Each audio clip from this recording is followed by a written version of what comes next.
பெரியவா சரணம். இன்னைக்கு மார்ச் 12. பெரியவா இங்க இருக்கா? இன்னைக்கு தலைப்பு சங்கீதம்.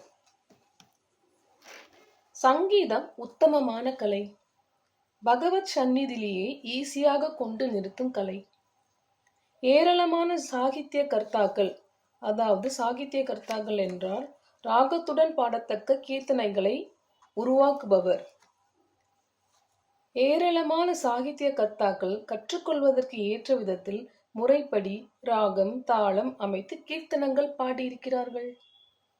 பெண்களுக்கு தான் இயற்கையாகவே இனிமையான குரல் இருக்கும்படி அம்பாள் அருள் செய்திருக்கிறாள். அதனால் அவர்கள் ஓய்வு நேரத்தில் சங்கீத பயிற்சி பண்ணலாம். சபா புகழ் முதலியவற்றிற்காக இல்லை. இவை போட்டியிலும் அகம்பாவத்திலும் பெண்களுக்கு வேண்டாத வெளி விவகாரங்களிலும் இழுத்து விடலாம். அதற்காக இல்லாமல் ஆத்ம திருப்திக்காகவும் பகவத் பிரீத்திக்காகவும் பெண்களை சங்கீத பயிற்சி பண்ண சொல்கிறேன்.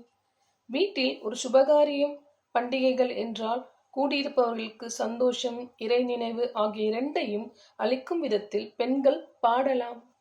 கல்யாணம் போன்ற சுப நிகழ்ச்சிகளில் கேலிப்பாட்டுகள் கூட பாடலாம். வாழ்க்கையில் இதெல்லாமும் அதனதன் அளவுக்கு உட்பட்டு இருக்க வேண்டியதுதான். இல்லாவிட்டால் உப்புச்சப்பே இருக்காது, ஒரே உமனா மூஞ்சி ஆகிவிடும். பெரியவா சரணம். தேங்க்யூ.